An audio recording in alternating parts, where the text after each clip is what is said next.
Blog Talk Radio.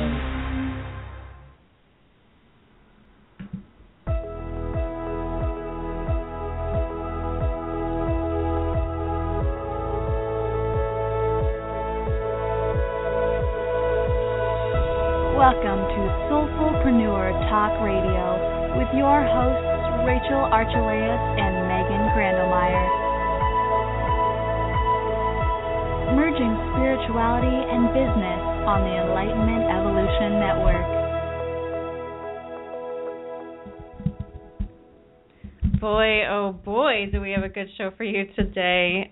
This is Rachel Archelaus, and I'm here with Megan Grandelmeyer. Hello. And you're listening to Soulfullpreneur Talk Radio, where we merge spirituality and business. Today's guest is, if I could do a drum roll, I would. That's from Christmas Vacation. Yeah. Robert Scheinfeld, an amazing author, spiritual teacher, business tycoon. We'll give you his whole story in a couple minutes, but you know, he wrote Busting Loose from the Money Game and the Business Game. So many more books as well that really help people kind of give up the power struggle and find some truth in their lives. So we are just totally thrilled to have him here today. We'll be talking to him in a few minutes. You can call us and ask him questions, and the number is 347-308-8788, and if you are on the phone and you want to talk to us, just press 1. Otherwise, you can listen there and we won't bug you. I've also opened up the chat, so if you're on Blog Talk right now listening, then you can log in and talk to us in the chat. I'm going to give you the announcements, though, and then we'll get right to Robert. Today is November 25th, 2014, and we are part of the Enlightenment Evolution Network. You can find out about all of our shows on Facebook. If you just search for Enlightenment Evolution Network, you'll see our page up there. And we have lots of shows. So Victoria Vives Wong's show, which is Tuesdays, later on today at 9 p.m. Eastern, may be switching or has switched to Saturday, so just check out the page for that information. But her show, Earth, Sky, People, is your bridge between heaven and earth. And she talks about living in oneness with one another, with Mother Earth, and with life beyond Earth. And Wednesdays at 9 p.m. Eastern, we have the Enlightenment Evolution Hour with Rob Gauthier. And Rob is the person who created our Enlightenment Evolution Network. And he hosts the show every week and channels a being named Treb.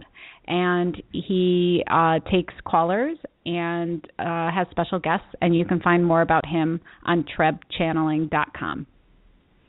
And Thursdays at 9 p.m. Eastern, we have Philip Malika's Consciousness Evolution Hour, and he talks about everything metaphysical from the perspective of the fifth dimension. You can find him on Facebook and on YouTube as well. Friday nights at 9 p.m. Eastern, we have the Earth Experience with Kalina Angel, and she explores our soul's expansion through our human experiences on Earth. And Saturday night, we have a new show at 9 p.m. Pacific called Disclosure Now, and your hosts are the Pied Piper and Texas Rebel. They talk about all sorts of interesting things like conspiracies and aliens and cover-ups and all sorts of juicy stuff. And Sunday mornings for the early birds at 10 a.m. Eastern, we have the Resonance Intention, hosted by Soul and Neil Gower. And that just started this month, so check that one out. And Sundays at 2 p.m. Eastern, we have About Oneness with Karen Newman. And her show focuses on celebrating our conscious awakening of the planet and our realization of oneness and unconditional love. And then finally, on Monday nights at 7:30 p.m. Pacific time, we have Heart to Heart Talk Radio with Daniel Scranton.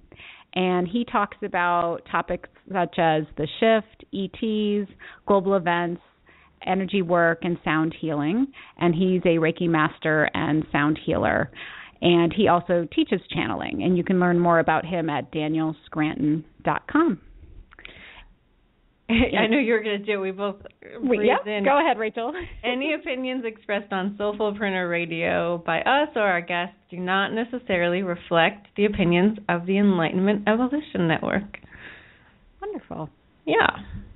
So we got that done. Yeah. So all of our prerequisites are done now. And I'm going to tell you a little bit about Robert Scheinfeld.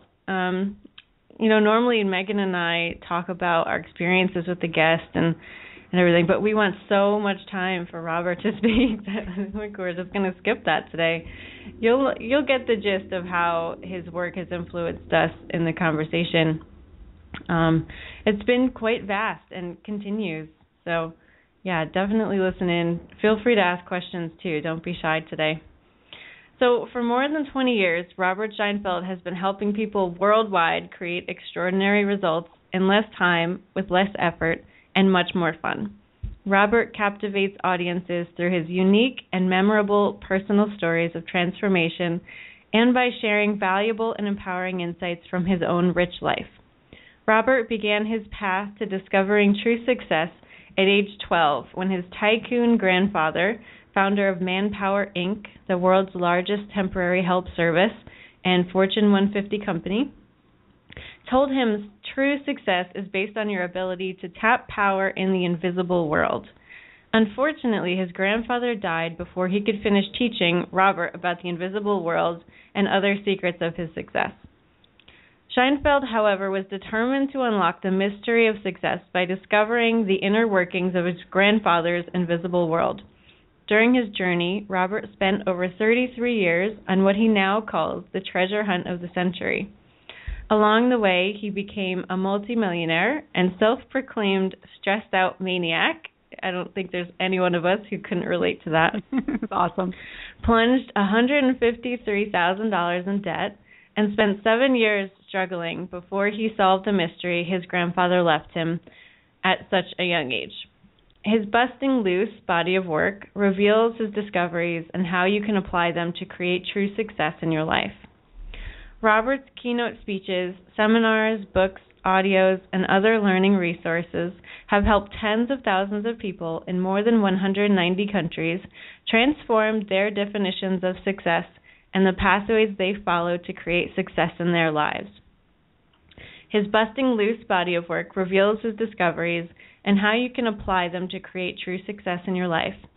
More than providing more of the same old, or another rah-rah motivational jump-up that doesn't last, an interaction with Robert empowers you to see with unusual clarity, act with newfound confidence, and transform the results you produce in your life and work. He gets you on track, laser-focused, and tapping into a new kind of power to finally experience the true financial freedom you've been searching for. And he writes and works from his home in Virginia. So he's got lots of great classes. He doesn't only have the Busting Loose information as well. He has more, and hopefully we'll talk to him about that too. So let's see. I have a Skype call, and I have numbers that may be him, but I don't have anything that matches what we've got, so bear with me as I try to find Robert.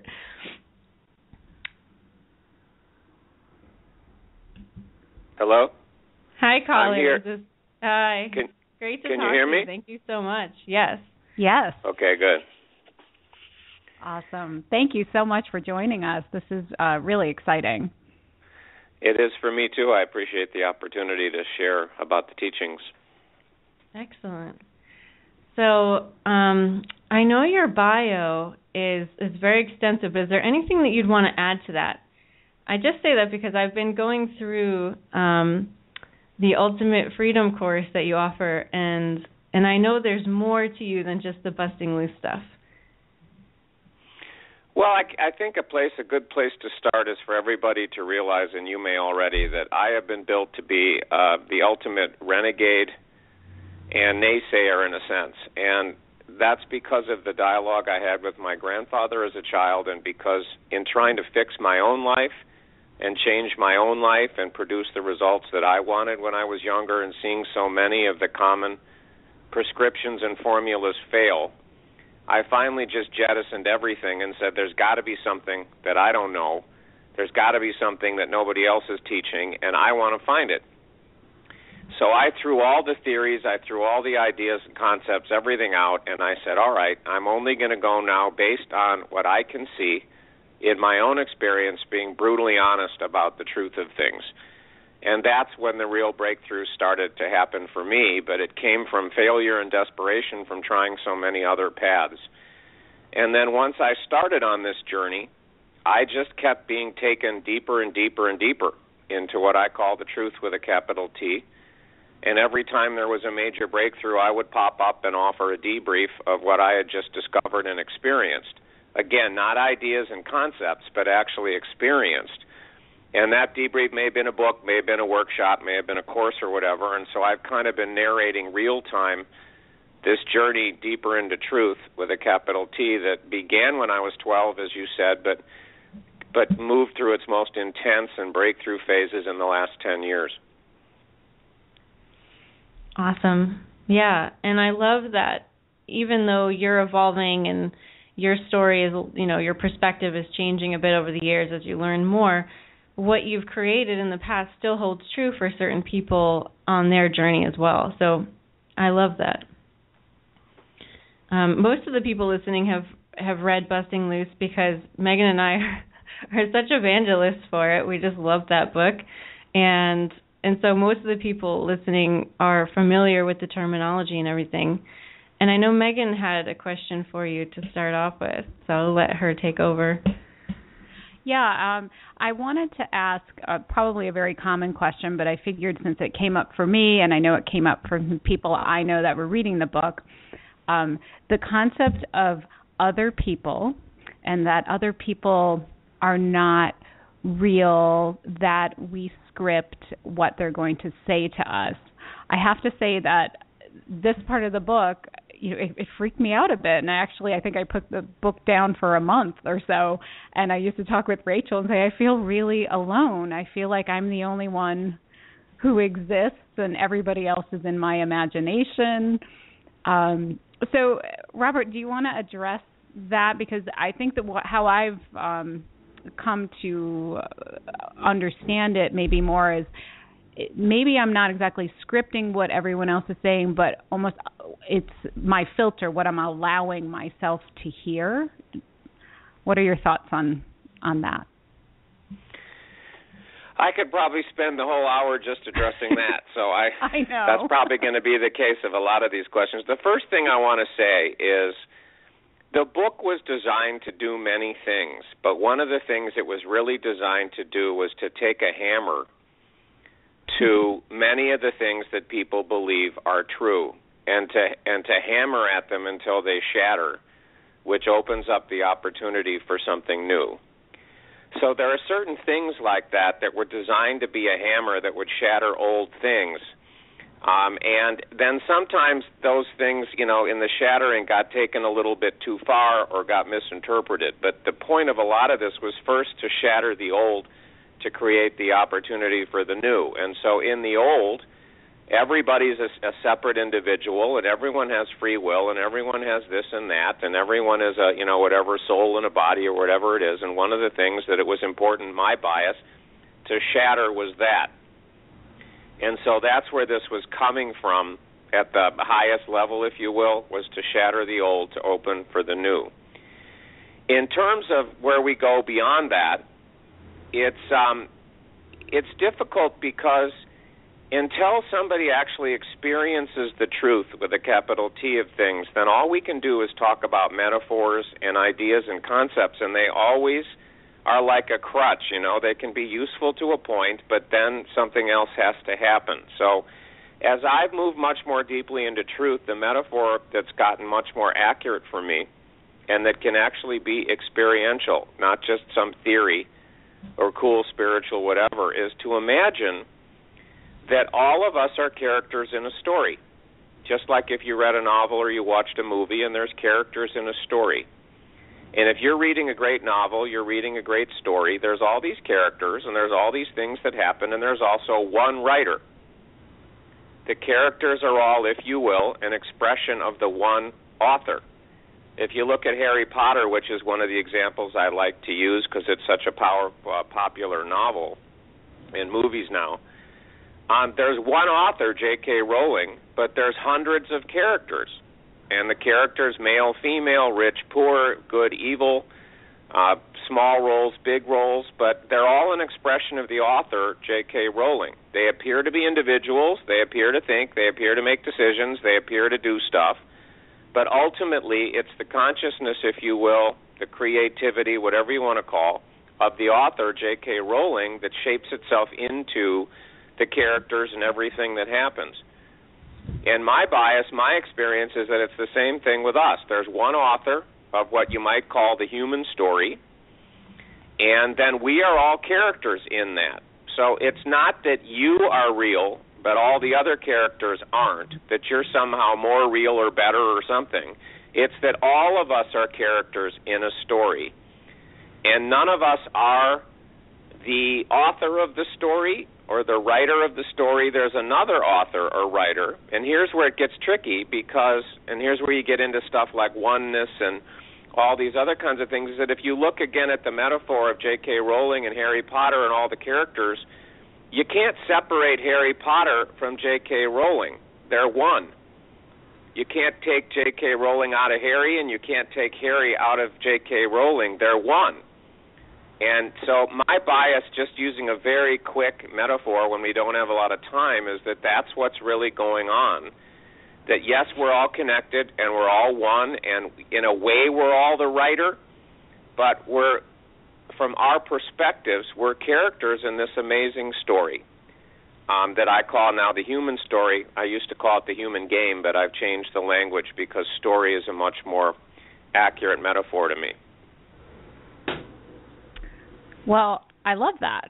That helps me. I know I'm going to have to go back and reflect on it, but that's helpful and perhaps is a little soothing to my fear that I was the only one existing. Obviously, I know I'm not, but then sometimes you get caught in your head.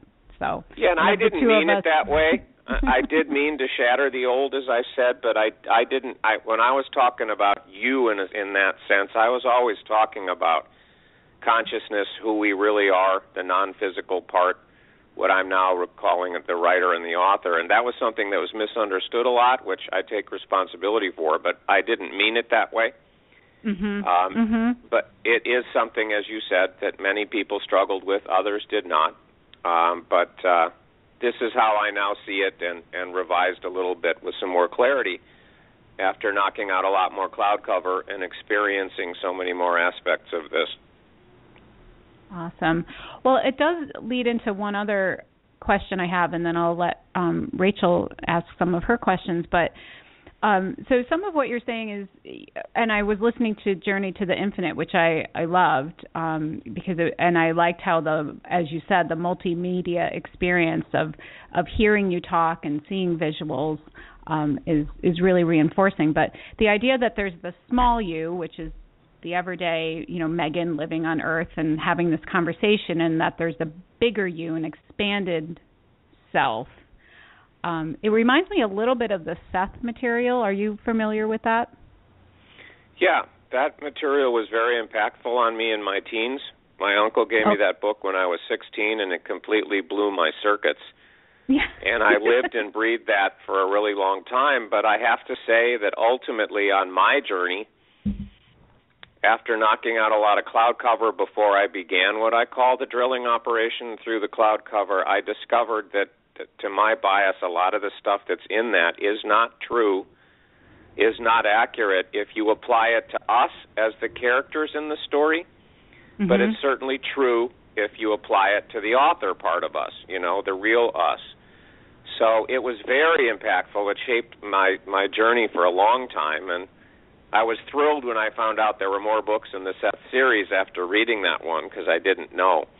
But ultimately, I had to abandon a lot of that stuff at an experiential level because I was shown something else to be true. Okay.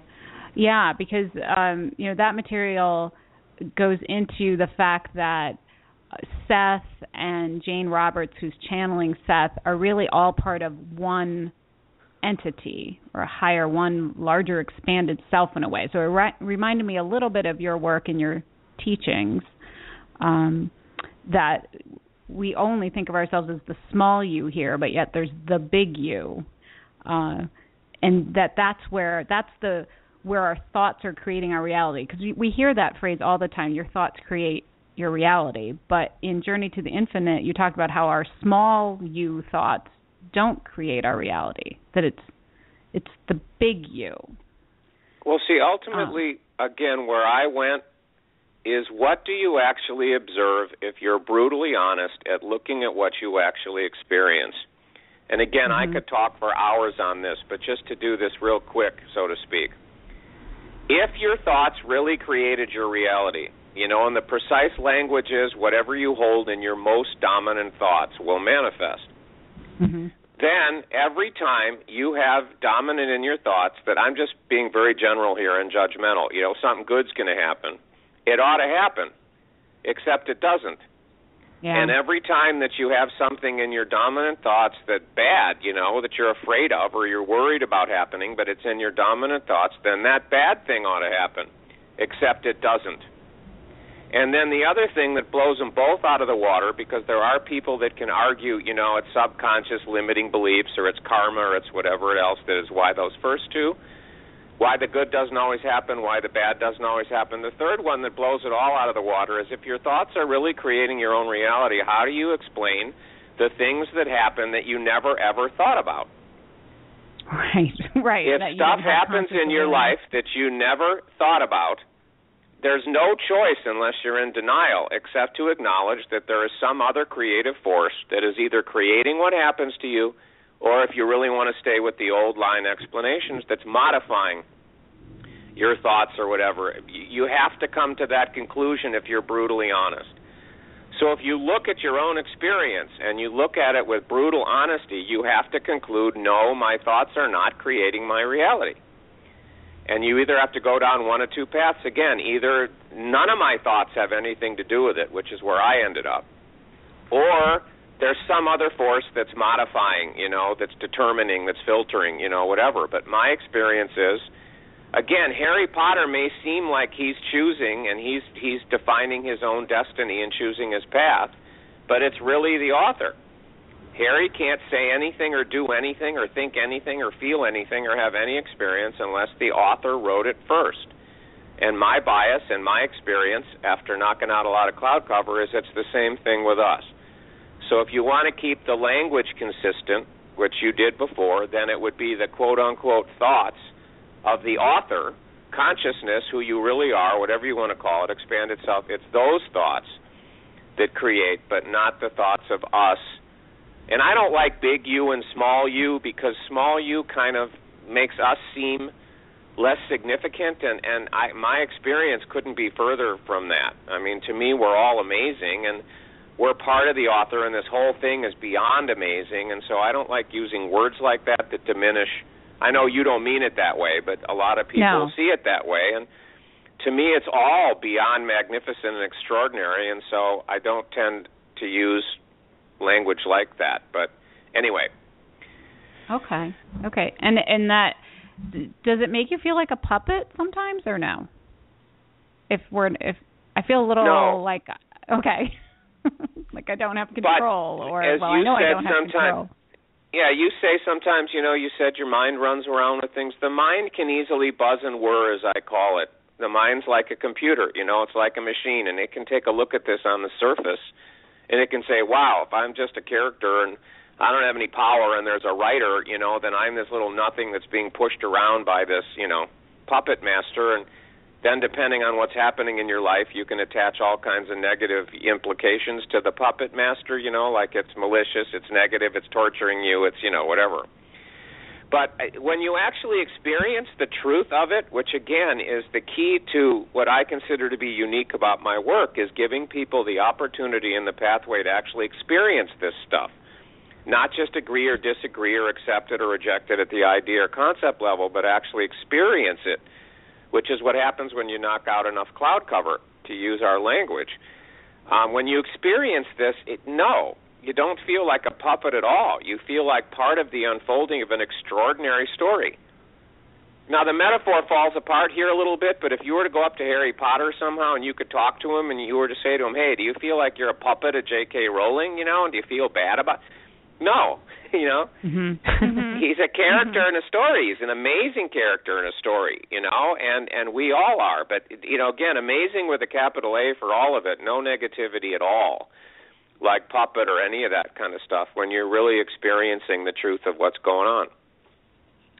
Yeah, one of the biggest reasons it's not even like I fell in love with your book. It was when I was reading the Busting Loose book for the first time, it was the first time where someone gave me the actual tools to do what, the process that it would do. We've all been taught over the years to look at manifestation and the law of attraction, and that we just need to get rid of our limiting beliefs, and we can do that with so many different ways, EFT, the Sedona method. I mean, the list could go on and on. But as you say, none of that works reliably, right? It just doesn't. And then when I was reading your book, even before I got to the process, I grew up with the story that I was, I'm psychic and I'm connected and I can see the invisible world. But it's like that was opening up for me as I was reading it. I could feel that there was more to the book than just some regular spiritual book. And when I started applying the process, I actually had the experiences that you were talking about of, synchronicities happening and power being in places. And, I could go on and on. Megan and I trade busting loose moments daily. It's pretty fun. I have a good one from this week. Yeah, she does. So I really want to acknowledge that, you're a different kind of spiritual teacher, and you're playing on a different level of the truth than a lot of other books and teachings play on. And I find that to be a helpful metaphor as well, that there are many levels of the truth, and it's great to play on all of them, but yours it has a way to bring us to another level. Can you talk about that at all?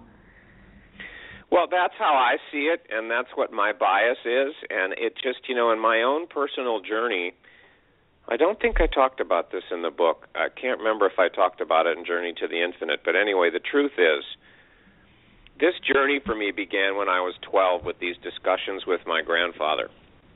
And I got to the point where the same patterns were repeating in my life, and I just up, down, up, down, up, down with money and business and success and relationships, especially romantic, that didn't work, and being, quote-unquote, mistreated.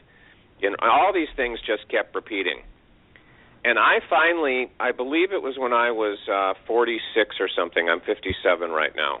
I literally went outside in my backyard, and I looked up as if I was talking to what you might call consciousness, God, source, whatever. And I got really mad. And I said, look, you started me on my journey, this journey, when I was 12. You know what? I've done everything you've asked me to do. I've paid my dues. I've done my due diligence. I've gone down every path. I still thought I had a choice at that point. But, and obviously there's something I don't know here. There's obviously something I'm not seeing. And I actually said, either you show me what I don't see, either you show me what the truth is, or kill me. Because I can't do this anymore. I just can't do this anymore. I was at absolute low point of desperation. And I wasn't interested anymore in spiritual ideas that were interesting or that were what I call sexy or that, gave me a lot of power that was a very appealing thing. It was like, I don't care what it is, and I don't care what I have to do. I want to know what the truth is with capital T's, and I want to experience it. And if you aren't going to give me that, then get me the hell out of here because I can't do this anymore. And it was 8 months later that these teachings started to appear, first as ideas and concepts or seeing things in my mind, and then it became more and more experiential. But it was because and this isn't a magic formula, get angry or get desperate and then ask, and, the truth will be revealed to you. But what happened in my story is I was asking, in a sense, part of my story, part of my journey was about going to this deeper level that you referred to, and so that's what I got. And I studied so many of the other things. I tried so many of the other things. So what I was asking for was, take me deeper. Show me what no one seems to be talking about. Whatever. That's what I was begging for. And as it turned out, that's what came. But, just like Harry Potter's destiny in his story was to defeat the ultimate bad guy, Voldemort, this doesn't make me anybody special or more enlightened or anything else. It's just in the Robert Scheinfeld story, this is what was meant to happen. He was supposed to go down this path and bump into all these walls and get desperate and then slowly but surely start to see the truth and then experience it. And then it's just the nature of the story. I was written as a character to do that, just like Harry Potter was written as a character to defeat Voldemort and be able to have magic. But it doesn't make me special, and it doesn't make me more evolved or an older soul or anything like that. It's just what my story was about. Yeah, I love that. And I love how you do, you take judgment out of everything, and it puts everybody on the same playing field. And I think I notice a lot, even in, spiritual communities, how everybody has their own point of view, but no one really allows that to be okay.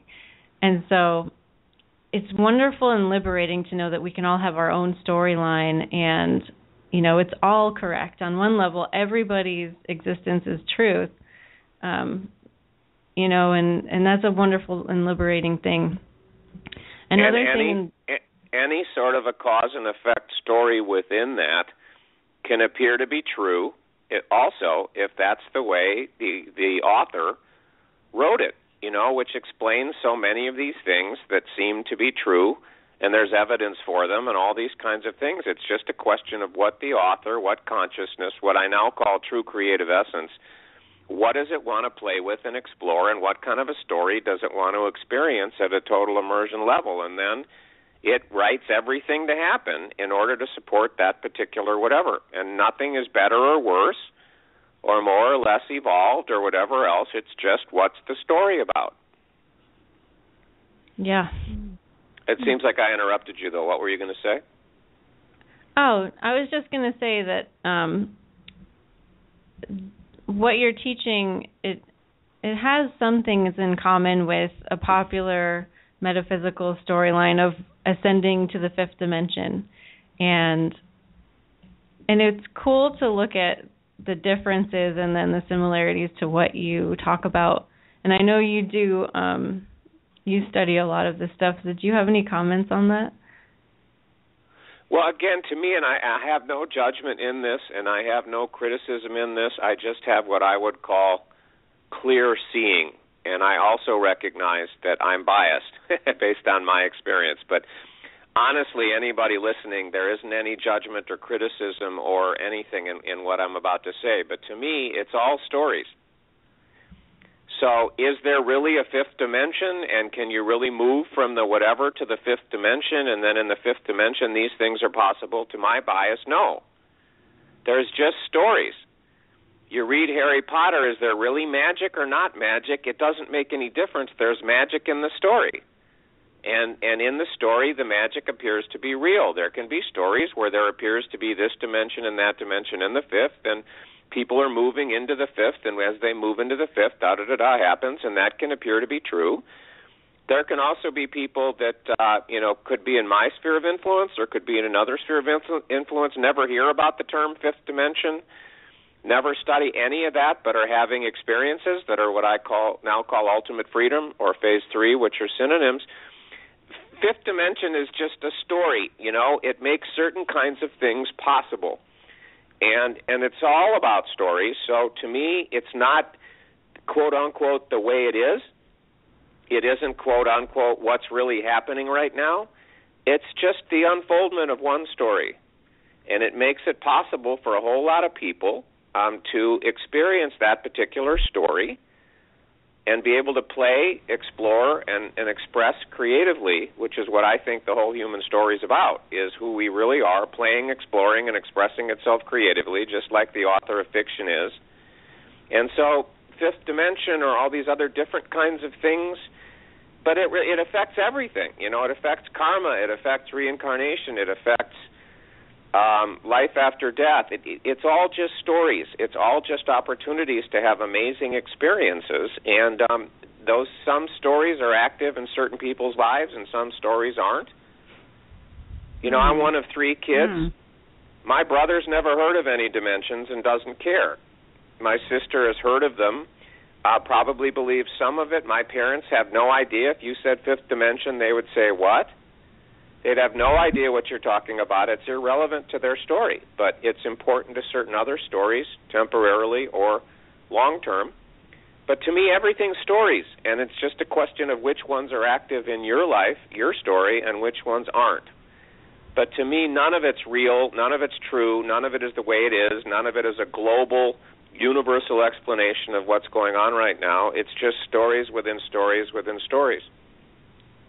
Yeah, I love that. It's because it's so easy to say that, okay, well, this real physical world isn't real, but, you know, the other galaxies and aliens are, right? And it's so lightening to know that everything is just a story, and we really are all playing, and all of our, you know, playing fields are the same and wonderful, and it's great. So thank you for that. I mean, where I live, they just opened this brand new movie theater that has 12 theaters in it. So if I were to walk into that theater right now, there's 12 different movies. You know, some would be science fiction and fantasy, and some would be action, and some would be romance, and some would be this, and some would be that, and some would be dark, you know, the subjects. There are people who would say no to what I'm about to say, but in general, if I were to say to people, I'm going to give you 2 options. You know, you come to one of these movie theaters. I'm going to give you 2 options. One, you can go into this theater, you can sit in the seat, and you can have the experience like you normally do of a movie. Or I'll give you option B. I'll take you into this other special total immersion movie theater, and I'll give you a different opportunity. You'll have the opportunity to forget who you are, become one of the characters in this story, think everything they think, feel everything they feel, have every experience in this world, you know, that this character does, and then pop back out again, remember who you really are, what's really going on, but retain everything that you experienced in that total immersion movie. Which movie theater would you like to go to? My bias is most people, especially if you could deal with any fear that might come up, would choose that total immersion experience versus the typical experience. And that, to me, is what's really going on with this human game, with this human story, is that who we really are is totally immersing itself in these characters and having a total immersion experience of everything that interests it. And that's what's really going on. Any aspect of the human game, you know, whether it's high finance, it's war, it's health and wellness, it's being a healer, it's being sick, it's being a parent, it's being this, it's being that, any aspect in this, any what would happen if scenario that interests who we really are, a story is written, a total immersion movie is created, and there's the opportunity to be the character and have these experiences. And to me, this is the truth of what's going on. It's the magic of it. It's the amazing nature of it, and it also explains so many of these things, including the things that appear to be contradictory. You know, it brings up 5,000 questions, one, I guess I wouldn't mind asking you, it's not something I said I was going to ask, but do you have a theory of what happens when we die? This is where I've been taken. I used to think that whether I knew it or not, there was one way that things are. You know, there's either life after death or there's not. And if there's life after death, then it's either this or this or this or this or this, and that's just the way it is, you know. What I've come to see with a capital S, meaning the truth, and experience with a capital E, is there isn't any one way that it is. Mm-hmm. So if, again, what I used to call consciousness or expanded self, I now call true creative essence, because to me it's a more accurate label. If it wants to experience Rachel or Megan, who dies And the awareness, that they used to think of was Megan or Rachel or Robert or whatever, continue on and have some experience in a different dimension or whatever, then it can do that. And if the story's over and the story's over, and True Creative Essence says, I'm done with this character, not in a judgmental puppet way, but just, where's Harry Potter now? The last book ended, with him 18 years or whatever after beating Voldemort, and Harry Potter technically ceased to exist, not really, but J.K. Rowling was done with that character. Nothing bad happened. It's just that story's over. So if True Creative Essence wanted to have no life after death for a particular character, it can do that. And if it wanted to create that you go to some dimension where da-da-da-da happens, it can do that. If it wanted to go into some place like you read about, where their lost souls don't realize they're dead and they're stuck, and they need help to be rescued and taken to the light, they can do. True Creative Essence can write a story like that. So, but there isn't any one way it is my bias now. It's, again, what is True Creative Essence, who we really are? What does it want to play with and explore, and how does it want to express itself? What kind of a story does it want to experience through the eyes of a unique character? And if it's interested in something, it'll happen, and if it's not, it won't. So, but it isn't, again, one way. So what's going to happen to Robert when he dies? I don't know. It could be any of that kind of stuff. It could be the end, and there'd be some sort of, merger back, or where did Harry Potter go? He didn't go anywhere. So it gets tricky. But the most important thing to me is the point that I made. There isn't any one way that it is. There's a million different ways, billion different ways it could be. And in terms of what's going to happen in a particular story, you just have to see how the story unfolds. There's no way to know. That's a deep answer. As someone who's been plagued with, in some ways, like a fear of death all my life, which I finally confronted a few years ago, and it led me on this really from 5 years ago, not knowing what the word metaphysical really meant. I was analytical Megan. I was an engineer, just lived that story, to ramping up to hosting a radio show with my new best friend, Psychic, on having my own experiences. It's, it's this fast thing. So the topic of death is always fascinating to me because it's always been a fear of mine. I think I'm better about it, but maybe I'm always looking for a happy ending to it. Well, we're all conditioned to that. Okay. The big change that happened to me after knocking out a lot of cloud cover is that when I was younger, I was curious about everything, and I wanted to know answers to things like that.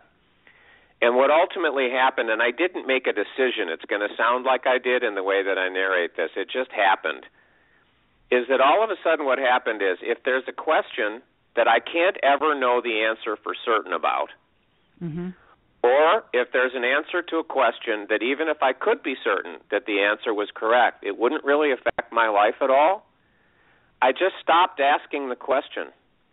Yeah. And there's so many of these questions that ultimately fall into those two categories. And if you're reading a really great novel, if you're watching a really great movie, and you're curious about what's going to happen to the hero, you have no choice but to continue turning the pages of the book or sitting and waiting for the movie or TV show, series, whatever to unfold.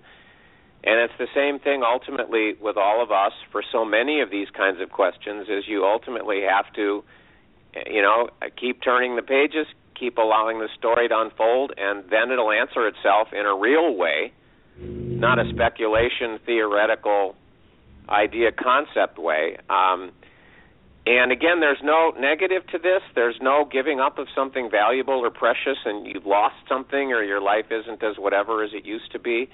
It's all very empowering and very freeing, but that's ultimately where I was taken.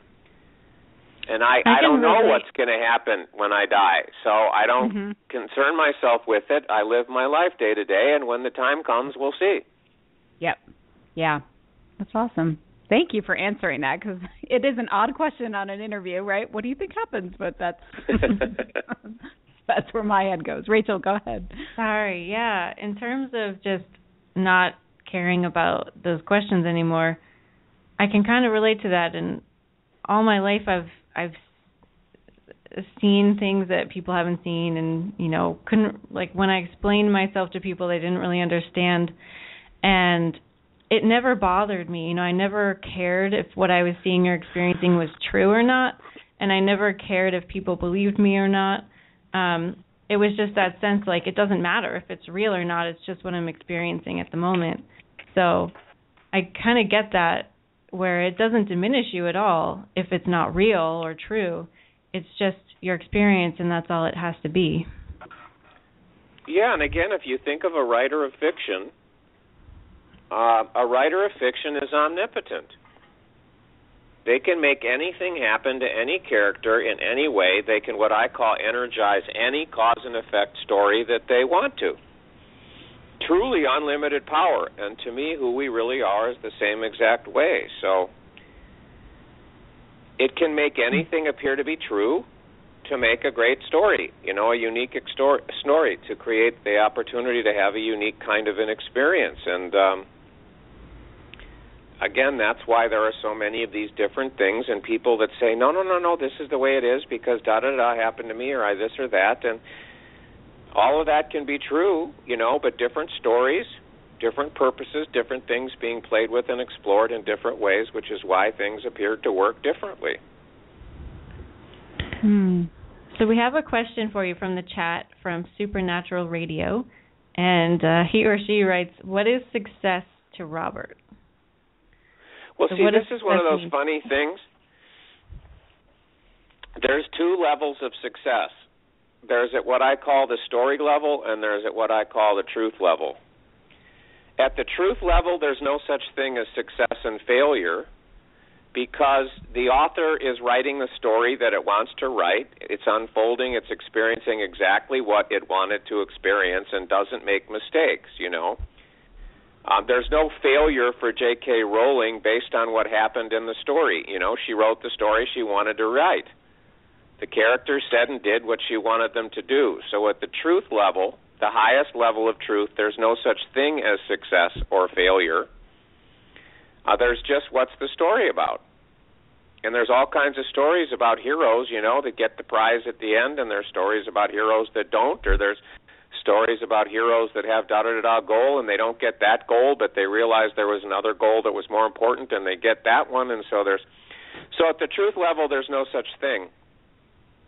To me, at the story level, success and failure is simply about same kind of a thing. It's that you do what your character was written to do. And at the story level, that can be setting goal A and going through a whole journey to get from point A to point B, which is getting goal A.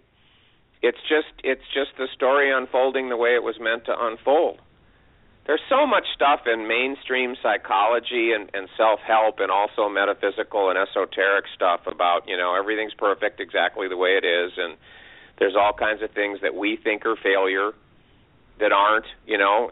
So many things that would have been called failure and that I considered to be failure on my journey. If they hadn't happened, I wouldn't be where I am now, which is experiencing, if I hadn't had all kinds of failures, I never would have reached that desperation point I described before. So to me, success and failure are myths. But at the story level, there can be certain things that you could say, you know, I set this goal and I ended up achieving it in my story. You could say Harry Potter was a success because he defeated Voldemort. But you could also say that some of the characters that died helping to defeat Voldemort were a success because they played their role in helping to defeat Voldemort. So when you really dig beneath the surface, success and failure don't mean much. But there can be stories related to them within a story if there was a particular goal and that goal was achieved. But it gets really murky when you really pull back the curtain. And there's a lot of this, again, in metaphysical kinds of teachings, that there's no such thing as a mistake and there's no such thing as failure. It's all contributing. But at the story level, a character can succeed in achieving a particular goal, but it gets tricky. It gets murky. So to me, there really isn't any such thing anymore. There's just the story. The story's going to unfold. Things are going to happen. It's going to move where it moves. It's going to end the way it ends, and there isn't any such thing. except in a story that the mind tells, you know. Yeah. Wow. That's so. Robert, what do you read these days? Because it must feel like when you read other books, do you still feel like you have stuff to learn? Do you see through most books are kind of simplified or not, or living in phase one? Do you know what I'm saying? Versus, is it hard to find things to challenge you? No, I mean, I go in waves. There are times I don't read much at all. There are times I read a bunch of biographies in a phase. There are times I'll read I don't read self-help stuff anymore. I don't read metaphysical stuff anymore. I don't read what would typically be called spiritual books very much, unless I discover something like, for example, in the latest teaching that I share that Rachel knows about that's called The Ultimate Key to Freedom. There are teachings that are in that are in the arena of what we're talking about here. And I happened to discover an ancient Chinese, what would be called spiritual teacher. I mean, he lived hundreds of years ago. And he spoke in Chinese, you know, but some scrolls supposedly were found in a cave, and an American was told about them, and he translated these scrolls of this ancient Chinese teacher whose name is Wu Xin. And I just find that this Wu Xin guy was talking about stuff hundreds of years ago. Now, again, he's just a character in a story, you know, but that really align with where I was taken on this journey. So I've read every single book that's been written about, that's been sharing these teachings of this Wu Xin guy, because to me it completely supports where I've been taken on this journey. So that's the only exception. But I don't read things trying to find some magic formula to manifest what I want in my life and to try and figure out who I am, you know, or what's really going on with this human. I don't read that kind of stuff. There are times I'll read a nonfiction book on a particular topic. I'm fulfilling a dream right now of writing a novel. I actually have a series of 6 novels planned, and I'm working on the first one, and so I've been studying the art of writing fiction and the art of storytelling and things like that. And but I go in spurts. There are times I don't read much of anything, and I'm always aware of the fact that all of it is stories, and all of it is things that are just showing up in my story to support my story, but not putting an awful lot of stock in it, again, or thinking this is the way it is or this is whatever. Yeah. That's what I expected to hear, so that's interesting. And I go through the same thing. I go through waves, and I love that Rachel asked me a while back, have you outgrown anything? And it's true. You kind of go on these spurts, and then you realize a bigger picture in something, and then you just lose interest. Do you ever feel a little detached? Like sometimes I think I with this new awareness, I look around at maybe my friends and some of the chaos and the drama that they're living in every day, and I feel a little detached from it. Like it's just a crazy story that they're living in and spiraling in. Is it interesting for you to watch other people, and do you want to step in? I'm fascinated by everybody and everything. If I get really interested in somebody, like I'll give you an example. I was at a party a couple of months ago, and there's a guy there who's a doctor, and he specializes in helping couples who can't have kids. You know, they're having issues with fertility and stuff. And I interrogated him for about 2 hours at this party, because things have really changed in that industry in terms of being able to figure out what's wrong and all this stuff. And then he was telling me there's sometimes it really is a physical thing, and sometimes it's an emotional thing. You know, one of the parents doesn't really want to have kids, and it's psychological. And he was telling me all of this stuff, and I'm fascinated by just about everything. I'm not interested in politics, and I'm not interested in what most people would call small talk. You know, I'm not so interested in sports anymore and stuff. But if you get into the nitty-gritty of what people's lives are like and what their paths have been like and different slices of life, again, like this doctor or other people that are doing, I'm fascinated by just about everything and just about everyone. Even if it's, you know, and when I say this, it sounds like I'm being judgmental, and I don't mean it that way, but there are times I've been in a building and there's been a janitor cleaning up the building, and I, for whatever reason, have engaged them in conversation and found out about their character and their story, and that was fascinating, or a bus driver or this whole human story has become beyond fascinating to me. I was always kind of like that, but I'm much more like that now. But no, to me, in terms of feeling detached or whatever, sometimes people think that that's what's happening, and it isn't really true. It's just an illusion. And sometimes it is true, but in general, it's a blip. It's a way station on the road into truth fully awakening, because to my bias, when you're really experiencing the truth of things, it couldn't be more opposite to detached.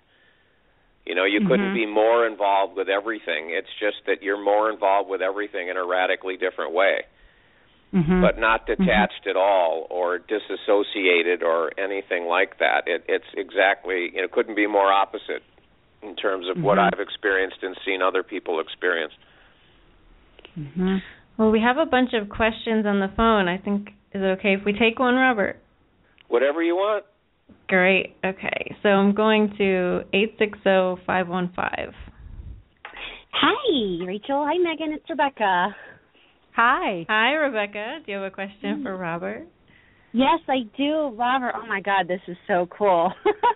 I read the Busting Loose book back in March, and I kind of, it seems like I have this pattern of doing the Phase 2 material in cycles, because when you sent out the Journey to the Infinite videos, I hadn't really done much of the Phase 2 work in a while, and then I kind of got back into it, and I have so many questions, but I'm going to pick one.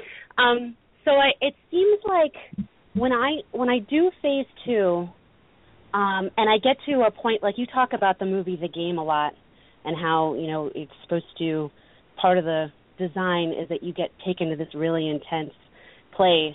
I find that when I get to that intense place, the Phase 3 stuff kind of comes into my sphere of awareness, and I feel motivated to switch to that. But then I get confused. So, like, if you're experiencing something like that, is there a way to kind of combine Phase 2 and Phase 3, or would you recommend just doing Phase 3? Well, first of all, I have to explain how I see Phase 1, Phase 2, and Phase 3. Okay. Phase 1 is about the cloud cover being built. It's about unique, limiting and restricting, opposite to who you really are, stories and dynamics locking in, and then having all kinds of experiences of limitation and restriction and being opposite to who you really are. That's what Phase 1 is about. Building the cloud cover and living with the cloud cover in place, which blocks out either a knowledge of or experience of the sun of who you really are. The way I language it now, and this came after the Busting Loose book was written, so this isn't in the book. The way I look at Phase 2 now is that Phase 2 is the drilling operation.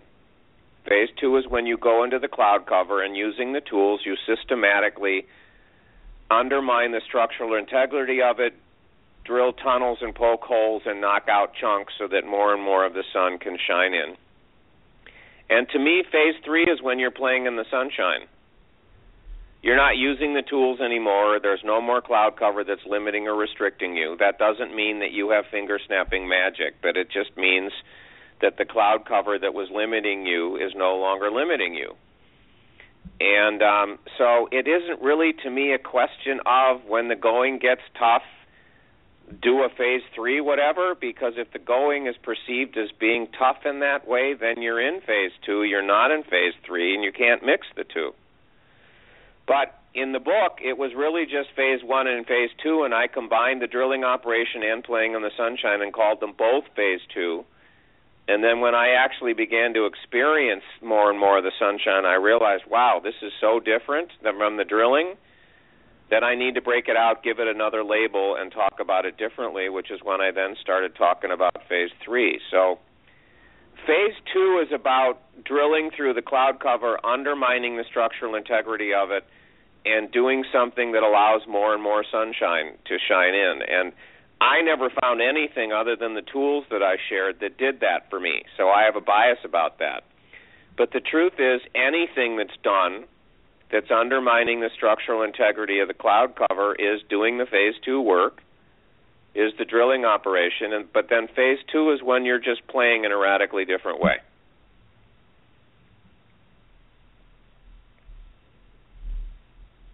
You all still there? Yep. Oh, yeah. Yeah. There was okay. a little. And the way I invite people to look at this is, imagine that you're in phase 1, and a magical portal opens up in the air. And it's a portal that takes you from phase 1 to phase 2. And imagine, it's like the portal on my website, if you've ever seen the logo at the top. There's this portal that opens up in space. Imagine you walk through that, you're now in phase 2. And then that portal seals itself up, and phase 1's gone. You're now in a phase 2 world. And then you do whatever you're going to do in a phase 2 world, and then imagine that a phase 3 portal opens, and you go through it, and then the phase 3 portal seals itself up, and you're now in a phase 3 world. These portals don't open and close, and you don't go through them, and then they open up, and you go backwards. You know, it's all or nothing. You're either in phase 1 or you're not. You're either in phase 2 or you're not, and you're either in phase 3 or you're not. And if you're in phase 3, it's all about play and having a radically different relationship to everything that happens inside of you and outside of you. And as long as you're in phase 2, stuff's happening to help you exchange lies, illusions, and stories for truth, knock out the cloud cover however you want to language it. But it's an all or nothing kind of a thing. Yeah. That's how I see it and have experienced it. Mm-hmm. Mm-hmm. I remember you mentioned that even in Journey to the Infinite, that you don't really go back and forth. It's a forward progression. Does that answer your question, Rebecca? Yeah, it definitely does. When I was referring to phase 3, I was talking about the material in the Ultimate Key to Freedom book, and with letting the truth virus, dismantle the mind machine. I was equating that with phase 3, but your explanation definitely has made it more clear. Well, that can happen too. Again, for me, as I mentioned at the beginning, my journey was very sequential. And after using the tools for a long time and knocking out a lot of cloud cover, I began to see things in the sunshine. And one of the things I saw was what I call the truth about emotions. And that's what was written in the happiness book. But if somebody, Ultimate Key to Happiness that you're referring to. But I've shared this stuff with people who now have that as an option, like you're talking about, and then have the busting loose stuff. And all you have to do is just, and this may not make sense to people listening that haven't read the Ultimate Key to Happiness, but in the phase 2 teachings, it's all about using the process when you're uncomfortable. And in the happiness book, you realize there isn't really any such thing as uncomfortable. So you just have to change it to you use the process whenever there's a big amount of emotion moving. But then everything else is the same. So there's some slight adjustments that can be made, and people can still use the phase 2 tools and embrace that model. And then there are other people that can make the leap from phase 2 into phase 3 without having to use those tools for as many years as I did, and having stuff like the game and all the other stuff. And that's what the Ultimate Key to Happiness and Ultimate Key to Freedom work is all about. It's things that weren't possible for me on my journey, but are possible for people now because of my journey and what I'm now sharing and offering. So 2 possibilities. One could be that someone's journey through the cloud cover in phase 2 would include a long-term use of those tools like it was for me, or it could be that they discover those tools, they do a little bit of work in the cloud cover, and then discover what you're calling the phase 3 stuff, and that's what would knock out the rest of the cloud cover. But the same thing is still true. You're either in phase 1 completely or not. You're either in phase 2 completely or not. You're either in phase 3 completely or not, even if there's a set of tools that you're using that can take you into phase 3 faster in a different way. It's still all or nothing. Does that make sense? Yes, awesome. Thank you so much. Okay. Thanks, Rebecca. And I should say that Robert's generously giving away his course, Journey to the Infinite, which is multimedia, lots of videos, great information. Even if you've read the Busting Loose books, it's definitely recommended that you watch this. You can go to robertscheinfeld.com/register-journey-infinite. And we do have that link on the Blog Talk Radio site, and it'll be on the Soulfullpreneur website too. Thank you for making that available, by the way. Yeah, the other thing, if it's hard for people to remember that, is if you go to my website, robertscheinfeld.com, there's a search box in the upper right-hand corner, and just type Journey to the Infinite there, and then you'll get up a link to what you just said if you can't remember or you don't get to Blog Talk Radio or whatever. You can still find it easily on the website. Excellent. Yeah, I love the program. And, Robert, I love your sense of humor, which I think it's so important to me. Humor is huge. So you're a great presenter, and you make it fun. Well, thank you. And I'm just a character in a story that's been built to be that way, you know. Well, honest to God, I didn't when it was happening, and I don't now, you know. I don't take any personal credit for any of this stuff. It just happened.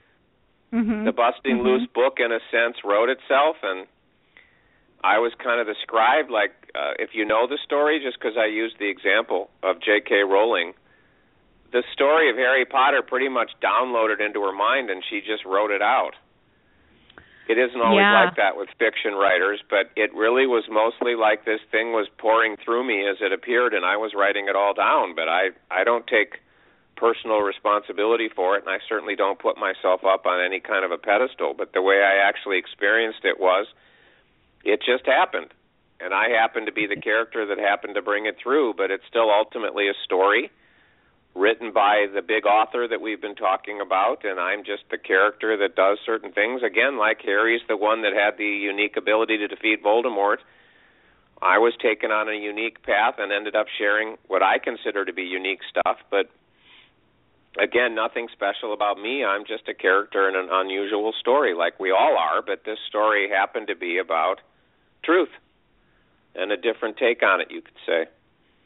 Yeah, well, you've been very helpful, I know, to me and Rachel and so many people. So we're fortunate that information came through. How does it feel writing your fiction book? That must be. Is it harder because it wasn't a big download? You're developing that creatively yourself. You said you're studying the art of writing, and that's the interesting thing. That's the interesting thing. Every nonfiction book that I've written, and I've written 5 of them, and I'm working on an Ultimate Key to Freedom book now, which is, you could call it the 6th. What has always happened in my story is I just get taken over by this creative wave, and the next thing you know, as I perceive it, this thing is pouring through me. And there can appear to be editing and tweaking, and no, I don't like that. I wanted to say it this way, or that's not clear enough, and that kind of stuff. But bottom line, it's something that pours through me, and I'm aware of the fact that that's really what's going to happen and has been happening with this novel, but I also am just curious about those kinds of things. So the reality is, J.K. Rowling wrote this amazing story. I don't believe, although I could be wrong, I don't believe she studied the art of storytelling or studied how to write great fiction. The story just came through her. The story could have just come through me. But as it turns out, I'm looking at some of these kinds of things, and ironically, Rachel, you'll discover this, there's some things about the art of storytelling that are really relevant to Phase 3 and to Ultimate Freedom, which is what I call the experience of the sunshine purely shining.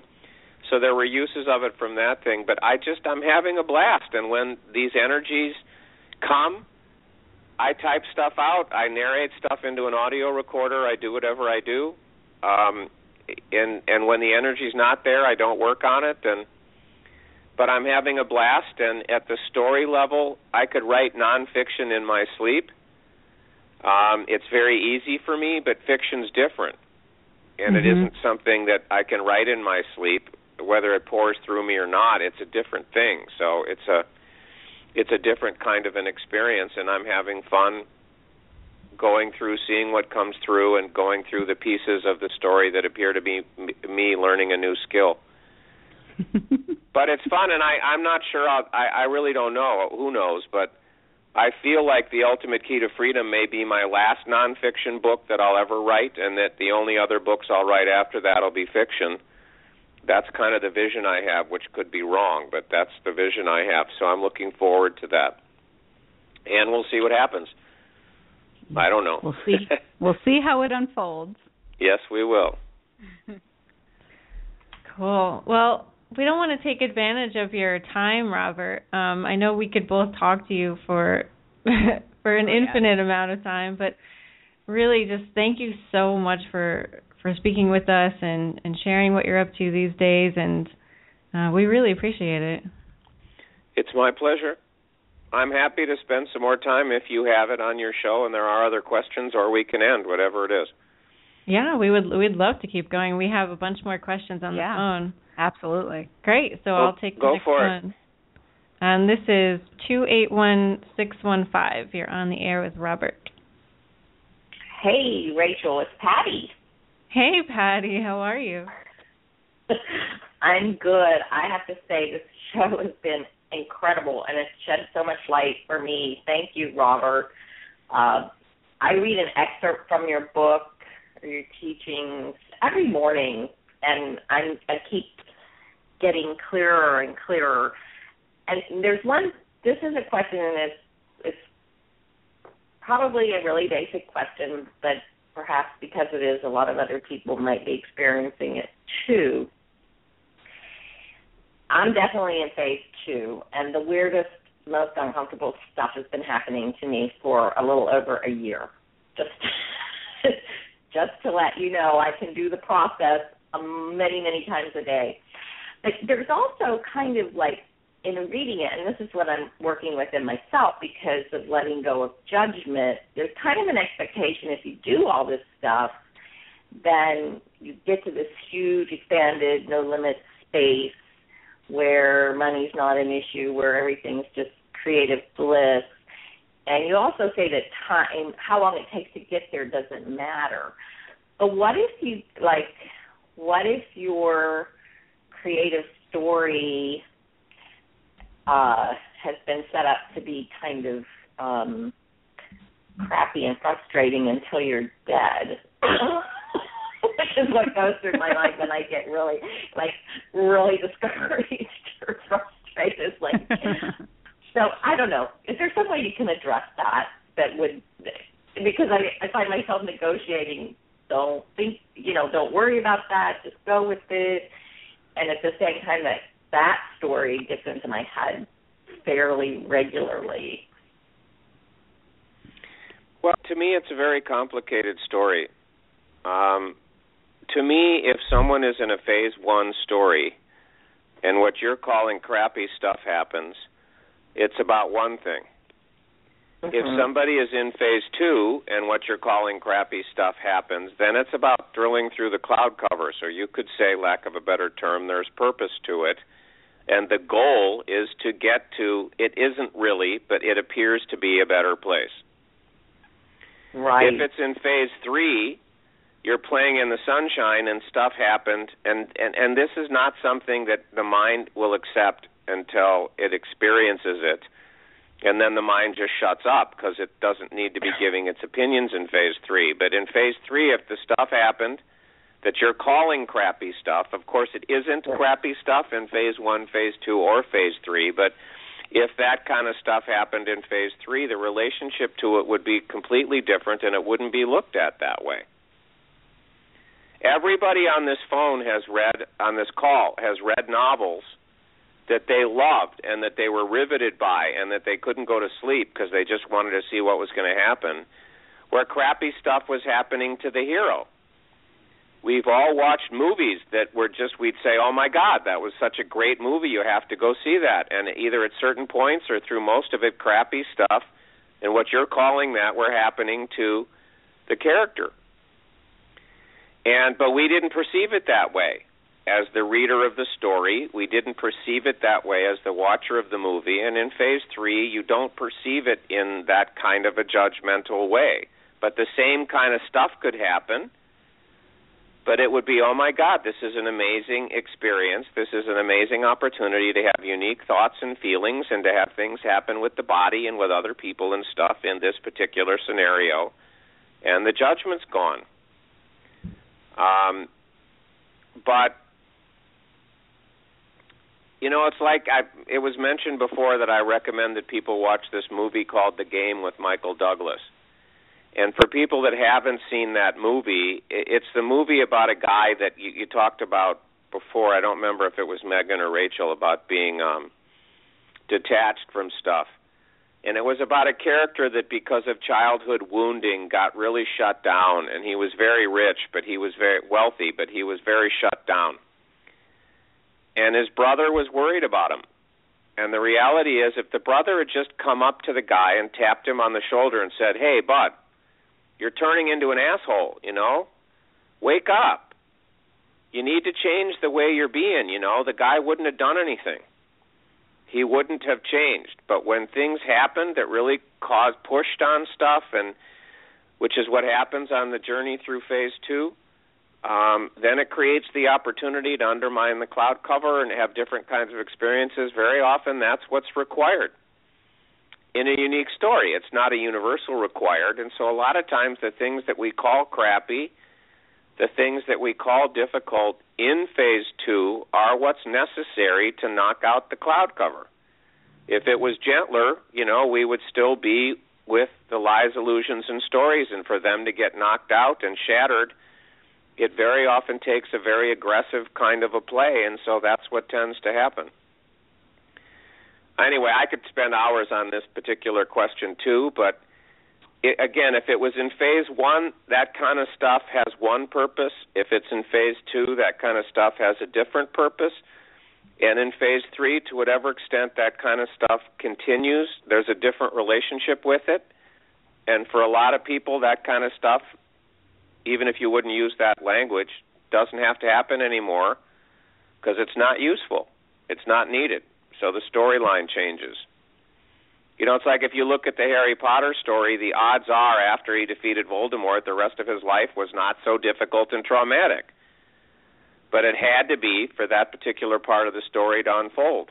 I mean, he had a pretty tough life in those, 7 years, constantly in danger, constantly, almost being killed, and the most powerful evil force in the universe trying to get him. And, I mean, it was a pretty tough, negative, crappy life, you could say. But then that wasn't needed anymore, after that was over. So these kinds of things can happen, but there's no guarantee. The only guarantee is in phase 3, my current language is when ultimate freedom is awake, the relationship that you have to everything that happens inside of you and everything that happens outside of you is radically different. And things like crappy, good, bad, pleasurable, painful, all these kinds of things don't occur anymore. Not because they occur and you talk yourself out of them, with some what I call enlightened overlay. You just don't perceive it that way. It's not a thinking thing. You just don't perceive it that way. You don't perceive it that way and use some technique to transform it. You just don't experience those kinds of polarities anymore. And everything is just an amazing story, no matter how it's unfolding, that gives an opportunity for unique thoughts, feelings, and sensations inside of you and unique experiences outside of you and with the body and with other people and whatever. That's awesome. Does that help, Patty? It does help. In fact, it makes a lot of difference because what I've been working to let go of is expectations and getting out of that judgment. And well, let me say something about that, and this is heavily influenced by my bias, but it's also just rampant in self-help, whether it's mainstream or it's spiritual and metaphysical. My bias is, until you knock out enough cloud cover, judgment isn't going to go away. The kind of stuff that you just talked about that you said I'm working on, isn't going to go away. You can't technique those kinds of things away. They go away when you knock out enough cloud cover and more sun is shining. They go away naturally. But as long as the cloud cover is in place, my bias is it's never going to happen because it's the cloud cover stuff that's putting it there. And until you knock out the cloud cover, those kinds of things don't change and don't go away. It can seem like they do, but they don't. That's my bias. There can be exceptions to this in unique stories, of course. But that's my bias from my own experience and seeing tens of thousands of people on this journey now from all over the world, is that there's all these rules and formulas and techniques that you can supposedly use to make these bad things or bad habits or whatever you want to call it go away, but they never seem to work. But when you knock out enough cloud cover and enough sunshine, using that metaphor, shines in, then those things disappear, but not by you wanting them to or efforting or techniquing them to go away. They just disappear. But whenever you're trying to make them disappear, they never seem to. That's my experience. But there's an endless number of things you should do to make them go away, but my bias is they never do. That's why ultimately, if you were on earlier, that's why I got pushed to that point of desperation, because it was like, come on. I've tried so many things. I put in so much time, energy, and money trying to change and fix and improve and stop judging and this and that, and nothing works, I don't even feel like trying anything else anymore. It's obvious, again, there's something else. But it's... So anyway, I used to say that there's so many people out there that say, I'm working on, dissolving judgment. I'm working on this, that, or the other. But until you knock out enough cloud cover, none of it works.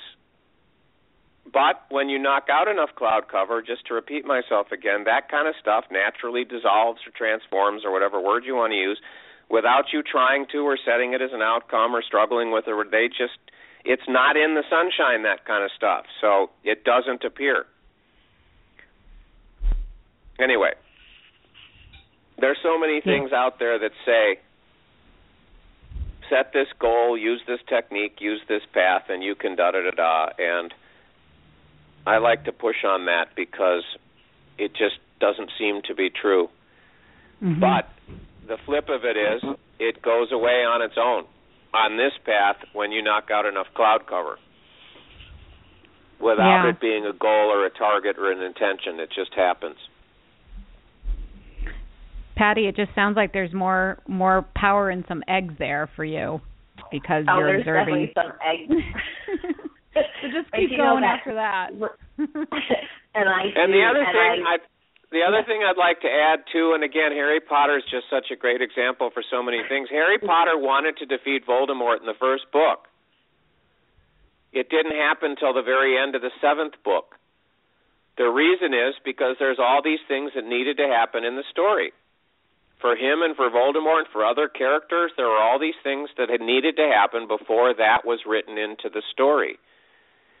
If we had all picked up the first Harry Potter book, and, I don't know, I guess it was maybe 300 pages, and on page 100, Harry Potter, saw Voldemort and swung his wand and said some magic spell and Voldemort died, it wouldn't be a good story.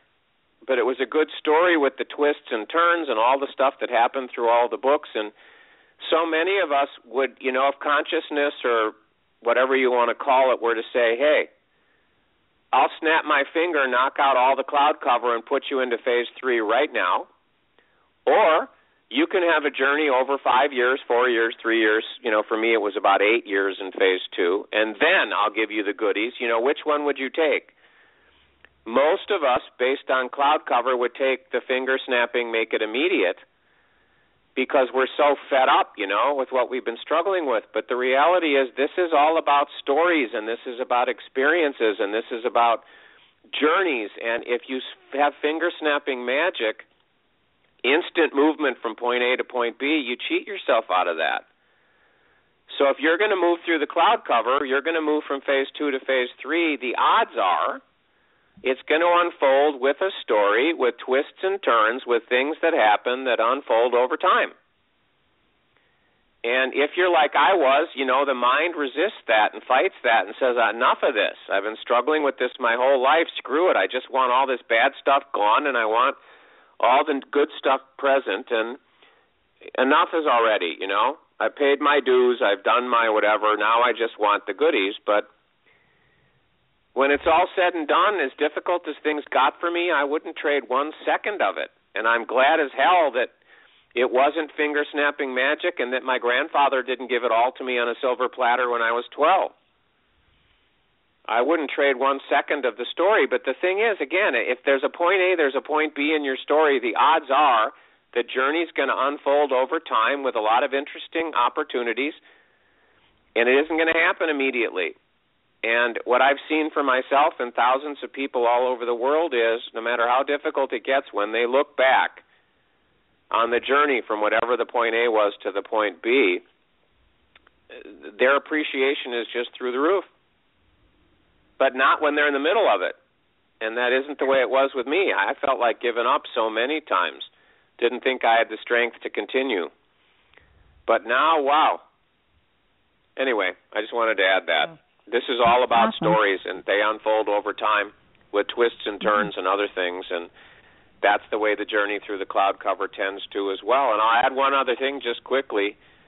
There aren't many of these that I'm aware of. There may be some that people listening are aware of, but there have been some stories of people who were going about their business and they were living their lives, and then all of a sudden, boom, something happened, and all of a sudden they were, whatever, awake, illuminated, enlightened, whatever word you want. There was massive shift. I would call it, in my language, instant dissolution of the cloud cover. It was a finger-snapping kind of an event. And it was so disorienting and it was so confusing that these people would say it took them multiple years to be able to adjust to the radical fast change. So even if it was finger-snapping fast like that, there still tends to be a journey that unfolds over time anyway. It's just the way this beast seems to be, because that's what makes a great story and a great experience. Okay. Yeah. Okay. Yeah, that was great. That's awesome. There's an awesome documentary that I love, and you can get it on Netflix, called Wake Up. And I know the boy's last name is Elrod, I believe. It's like Jason Elrod, but he had one of those, transformations like that, pretty instant, and it's fascinating. So people listening might want to check that one out.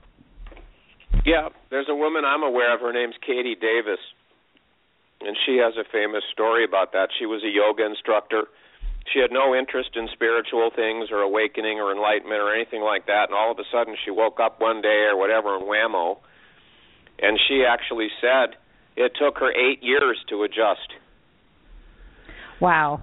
Yeah. To that radical shift. And she wasn't seeking it out either, It isn't like she was seeking it out and then it happened, whammo. She wasn't even looking for that. She was just enjoying what she was doing. And then I'm pretty sure that's what she said. It took her 8 years to be able to adjust to that radical shift in her life.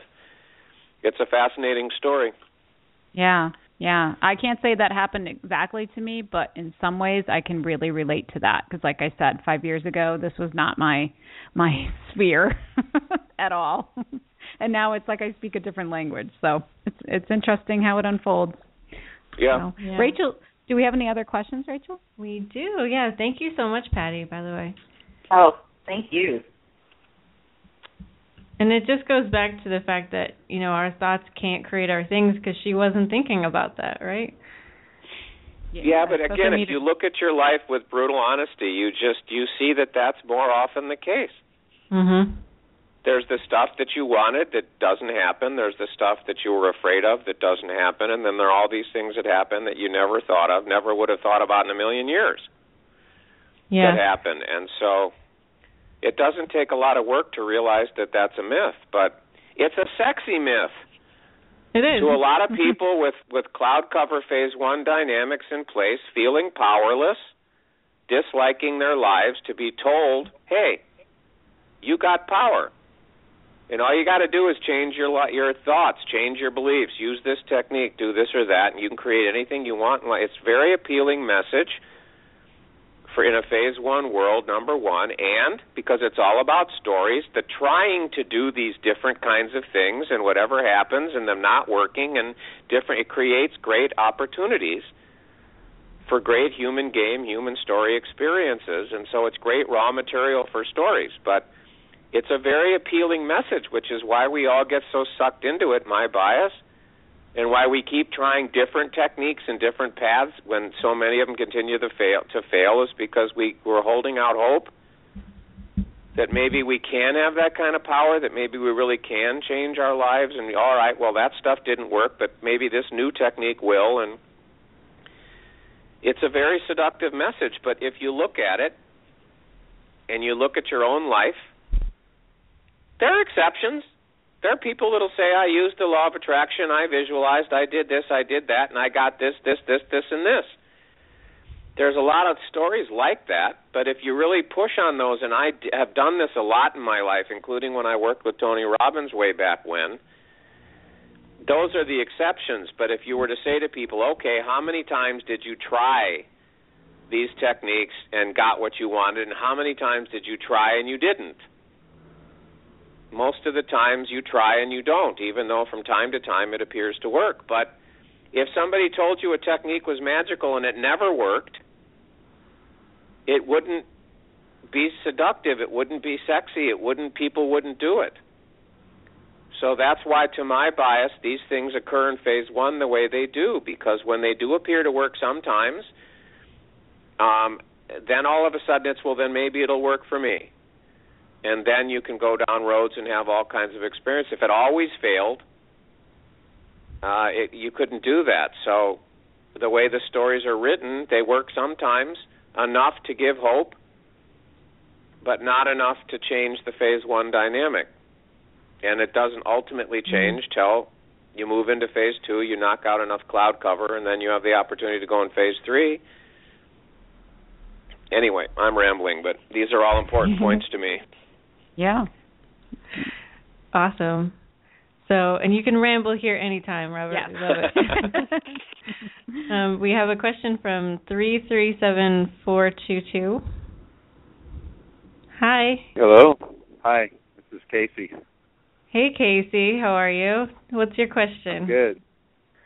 So I do have a question, and but I got to speak to what you were just speaking about, because all this energy was just rushing through my body about having this almost instantaneous shift, because that was my experience about 6 years ago, where like I started meditating and reading The Power now, and then like a month later, like, even now as I speak about it, and take a breath. I had this experience where I just felt love pouring through me, right? Just boom. It was like getting pulled out of the matrix. Right? And that's the only way that I could describe it. And it's 6 years ago, and I'm still trying to deal with this. And I think what you were speaking to, Robert, about this stuff and spirituality and self-help is so much of it is such crap. And it's like trying to get us to fix ourselves, and we don't need to fix ourselves. And it's really kind of led me astray from the experience that I had 6 years ago. It kind of took me on this, although that's part of the story, I guess, right? That you're saying. So I'm just glad that you spoke about that, because just something was moving through me, and it felt really good to know that it's a real experience, because I've been wondering about this for a long time. And so my question is, like, what does happen whenever a character from the story realizes that they're in a story? Does that give them now, are they co-creating the story now, or are they just stepping out of the way and letting the story unfold? It's a very difficult thing to explain, and ultimately no explanation does any good until you actually experience it. I do this event live now that's called The Ultimate Key to Freedom, and there's also an online course version of it that's available, and it's designed to facilitate somebody actually having the experience of the answer to that, not an idea or a concept being given. Yeah. So it's a very difficult thing to soundbite, but no, you're not a co-creator, but your relationship to everything is radically different. And the other thing that I just want to say, and I know you didn't really mean it this way, and I totally get where you're coming from, because from a certain perspective I felt the same thing, but it's not that self-help is crap, and it's not that there's anything wrong with the teachers or the people that share these things that ultimately don't work. It's all magnificent, and it all is amazing raw material for great stories, great experiences. If crap means they don't work, then yes, they're crap. If crap means they say this is the way the world works and that isn't the way the world works, then yes, it's crap. But it's all useful. And, in my story, I could have ended up where I am right now when I'm calling Phase 3 and never tried any self-help technique and never had it fail. It's not like it's required. But this Robert Scheinfeld story has been extraordinary, and it's been extraordinary by not knowing anything about that stuff and then discovering it and being excited and then trying and then noticing that it didn't work and then it made for, just like with Harry Potter taking 7 books to defeat Voldemort, going through all of this, embracing these things, getting to that point of desperation. It was an amazing story. And all of it is brilliant, amazing stuff that was created. Yes, that it was not true. And yes, ultimately the techniques didn't work. And yes, ultimately I had to abandon looking at the world the way that I did. But that doesn't make that crap, and it doesn't make me stupid, and it doesn't make anybody that's still following those things or believing in them stupid or wrong. It's just stories.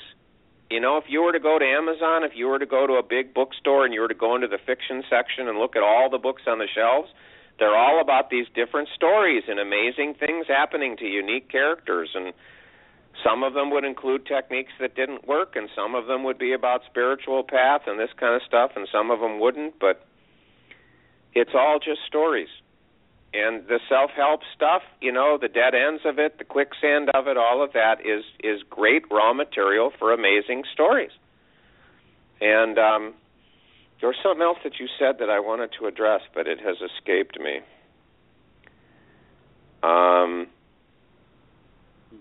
But no, and my bias is the reason that so much of us want the ending to be that we end up being a co-creator or that we end up getting to have some power, that we end up getting to be able to choose. My bias is that that's coming from the mind, and it's coming from the mind being so fed up with being powerless that it's just desperate.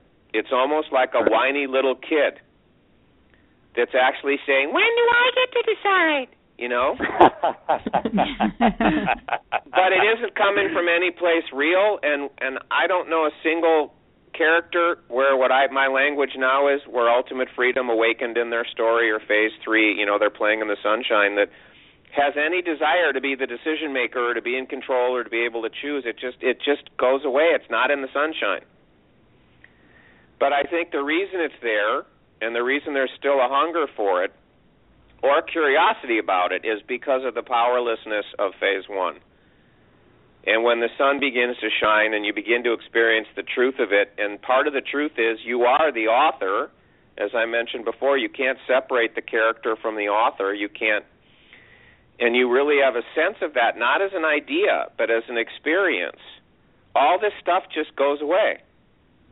As long as it's an idea or a concept, then the mind can argue with it. It can say, yeah, but, or what about this, or what about that, or I agree, or I disagree.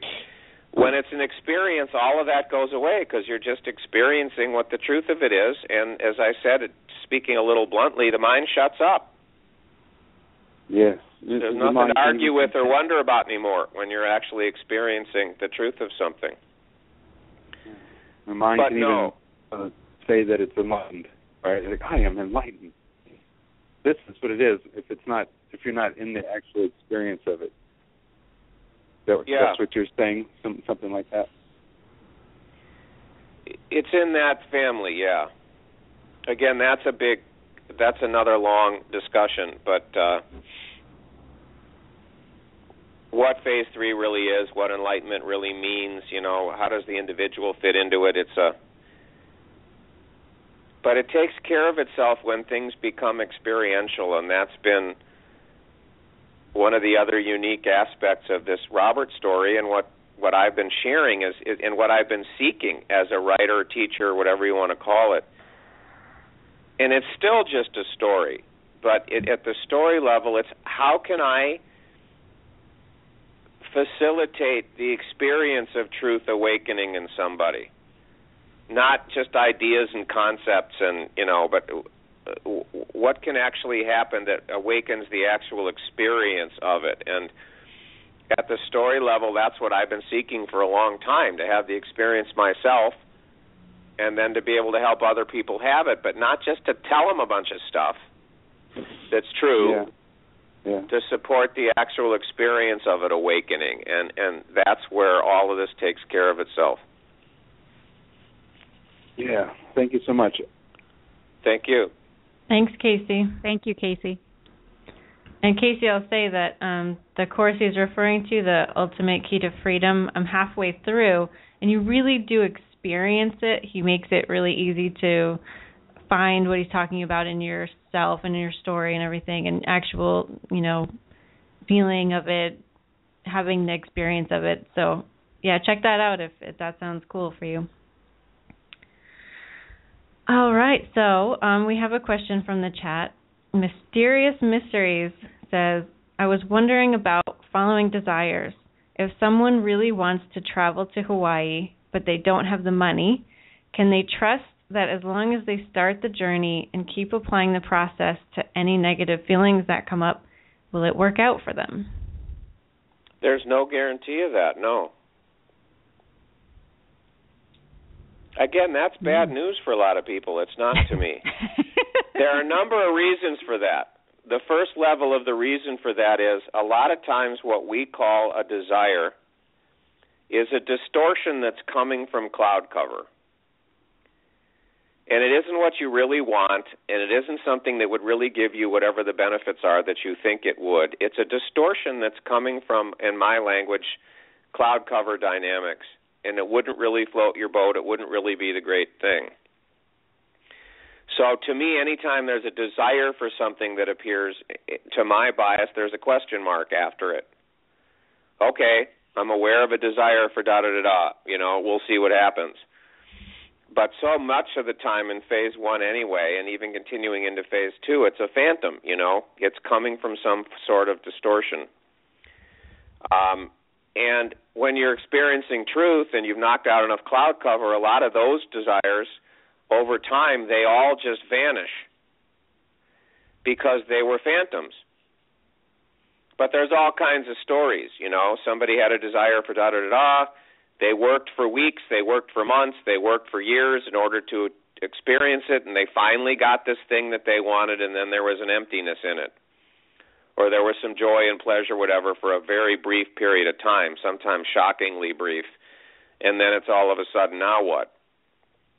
There's a very famous quote, and I'm saying this because I happened to discover the video clip for this. I can't remember again. I think this may have been in Journey to the Infinite, but it's a very famous quote from an interview with Tom Brady, the quarterback of a football team, and he's talking about the fact that he had 3 Super Bowl rings. He'd won 3 Super Bowls and, was considered one of the best and most winning quarterbacks of all time, and he felt like there's got to be more to life than this. So that's part of why. But the story's the story. If you look at stories, there are times that the hero has a goal and the hero achieves the goal. There are times the hero has the goal and the hero doesn't achieve the goal. There are times the hero has the goal and in the pursuit of it realizes, that isn't what I really want, that isn't who I really am. And they go to a different, the story's the story. And there is no guarantee, and there is no infallible technique that you can use that is guaranteed to produce a particular result that you want to have happen in your life. The story is the story. And there's an author to the story that has a plan and a place that the characters are supposed to get to, just like with an author of fiction. And so, again, ultimately, this is perceived by a lot of people, by the mind, as bad news. But these days, there aren't that many desires that occur to me. But when they do, what then appears is, all right, I think that would be kind of cool. Let's see what happens. And it's the same kind of a thing of if you're reading a great novel, you're watching a great movie, and all of a sudden a thought occurs to you, wow, I think this is going to happen to the character, And then you don't know, so it's kind of like keep turning the pages to see what's going to happen in the novel, keep watching the movie to see, and it isn't any big deal if it happens, and it isn't any big deal if it didn't happen. You're just aware that a desire popped up. But that's the way I am with all of that. So anyway, long-winded once again, but no. There is no guarantee that if you use the tools and you embrace the model and you have a particular goal that you're going to achieve it. If it really would be supportive to your story, if it really is something that's part of your life purpose, mission, whatever you want to call it, then yes, absolutely it will happen. Not because you use the tools, it'll just happen because it's part of your story. But if it's not, it won't, and it doesn't matter. Again, Harry Potter, it wasn't part of his story to defeat Voldemort till the end of the 7th book. It didn't matter what he did or how badly he wanted it or whatever techniques or whatever he used on the pages of the earlier books. The story was for it not to happen till the end. It's the same thing with our lives in terms of what I see with a capital S and experience with a capital E, and it's not a big deal. It's not a problem. It doesn't depress me. It doesn't demotivate me. It's not an issue. It's just a truthful, with a capital T, relationship with what's going on.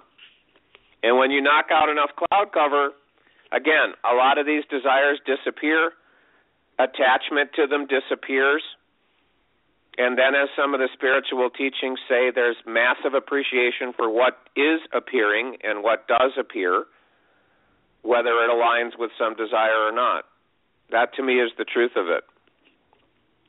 But no bad news in that at all. It's all good news. Cool.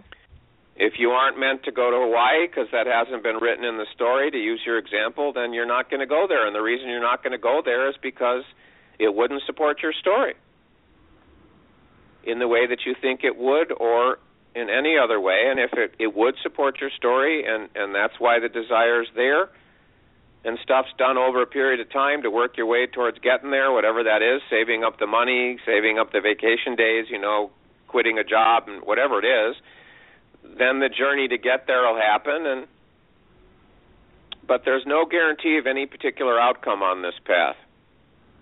The only guarantee is your relationship with an experience of whatever happens will be radically different. Radically different. Which translates into massive enjoyment of it no matter what. But the mind is never going to believe that until it experiences it. So it does kind of bring up the general question of goal setting, I guess.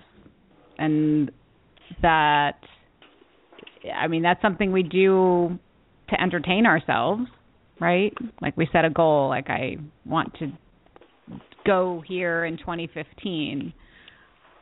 So, I'm trying to figure out what that means then.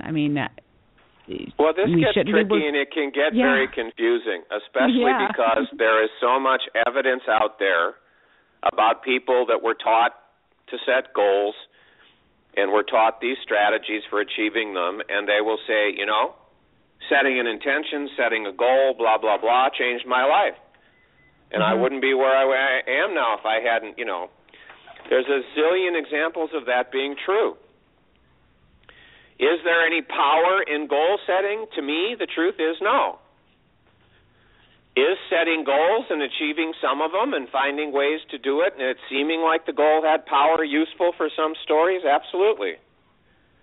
I haven't set a goal in I think, 8 years. Amazing stuff still happens. I'm not the writer of the story. It doesn't matter if I have a goal or not. But I could have set goals. It doesn't matter. Right. There's a famous scene in the Harry Potter movies. I think it's in the final movie. And they're getting close, actually, to defeating them. And at one point, Harry says, we need to go to Hogwarts. And Hermione says, we can't just go there. We have to have a plan. And Harry looks at her and says, since when have any of our plans worked? We make these plans, we get there, all hell breaks loose, and something else happens. Let's just go there.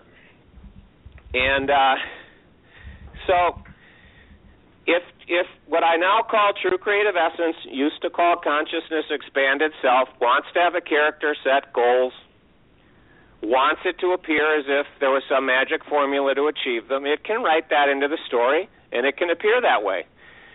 But if it appears to work, it's because the writer wrote it that way. It's not because there's any inherent power in it or that it's necessary or that if you don't set an intention or you don't set a goal, it ain't going to happen. That's not true.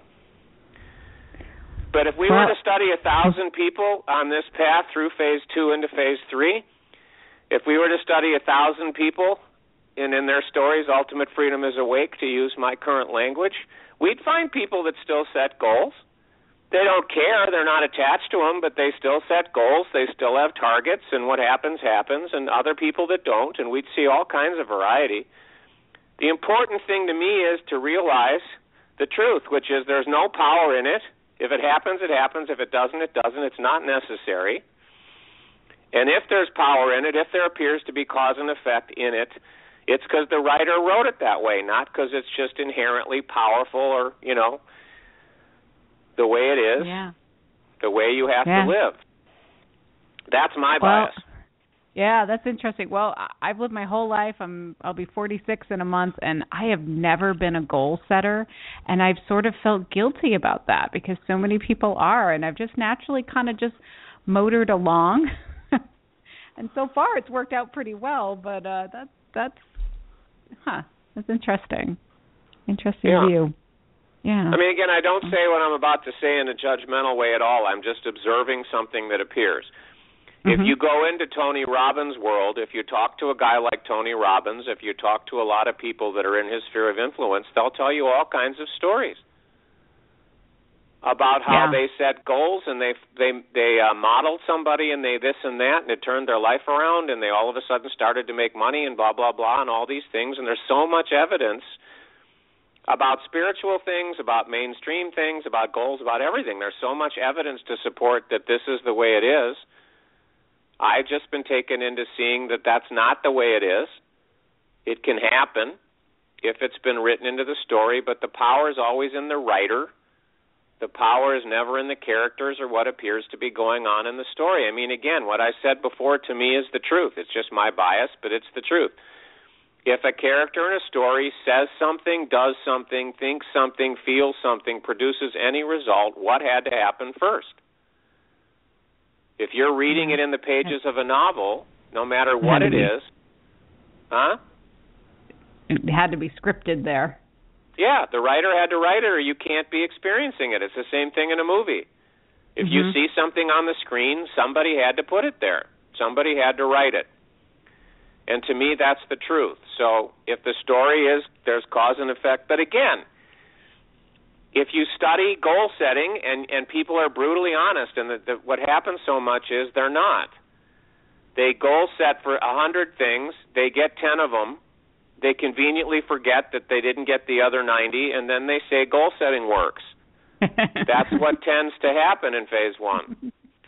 But that aside, it just, to me, the truth is the truth, and then it's a question of what happens. It's not a rule or a formula, a prescription or a recommendation. It just, in my life, I haven't set goals since I moved into phase 2. It's not necessary. If it happens, it's just part of the story. It contributes to the story to have a goal, to do whatever you're doing to try to achieve it. Whatever happens, happens. Right. If it's fun for you. Yeah, but there's no power in it. It's not necessary. There's a lot of stuff out there that says if you don't set an intention for everything that you do, anything could happen. Including most of the time some sort of a message of, you're going to waste your time, something bad's going to happen, you're not going to get what you want. There's fear and negativity underlying so much of that stuff in phase 1. But so it's not don't set goals, it's not you're not enlightened if you do, that's not phase 3, it's not you're not going to knock through the cloud cover if you still set goals. None of that's true. The opportunity is to be in a truthful, with a capital T, relationship with it. And the truthful relationship with it, my bias, is there's no power in it, but power can be put there in order to support a unique story. Wow. Who cares? Fascinating. That's why I call it ultimate freedom, because when you're free from all of the rules and the formulas and the restrictions and this is the way it is and this is blah, blah, blah, the feeling of it is, that's why that label came through, ultimate freedom, because that's the way that it feels. No musts anymore, no shoulds anymore. No inherent limits or restrictions unless it makes a fun game to play, whatever. That's the way it feels. Yeah. That's what the Phase 3 experience actually feels like, and this is a simple example. You don't have to figure out what your target is, what your outcome is, what your goal should be. You don't have to figure out the strategy to get you there. You don't have to figure out how to change your approach if it doesn't work. You don't have to sift through all the options of people saying this is the way to do it, that's the way to do it. It's an amazingly freeing feeling, and amazing stuff still happens, Yeah. Yeah, wow. It's quite a relief. Your shoulders go down. And Basil in the chat says, goal setting sucks, so this is great news, lol. I'm with Basil. Yeah. I'm not with it sucks. I'm just with let's have a truthful relationship with it. Right. And where it goes, it goes. It's not a no should. musts, no must-nots, no shoulds, no should-nots. Yeah. Just let's be in a truthful relationship with it, and then let's see what happens. You can read novels about characters that set goals. You can see movies about characters who have goals. You can read books and watch movies of characters who don't. It's just what happens. Yeah. Wow. And I could say a lot more about that, but we don't have time, and it's... Well, we would love to have you back. We're starting to run out of our 2-hour time. Yeah, and I have to go too. I have to pick my kids up. But okay. But this has been great. I appreciate the opportunity. I hope that this has been supportive to some stories of people that are listening. And there's a lot more information on all of this on the website, robertscheinfeld.com. Yes. There are things that there's an expression of appreciation for. There's an awful lot that there isn't. There are things that are just available there, but it's a great resource. Yeah, we'll put that on our website as well to make it easy for people to find your page.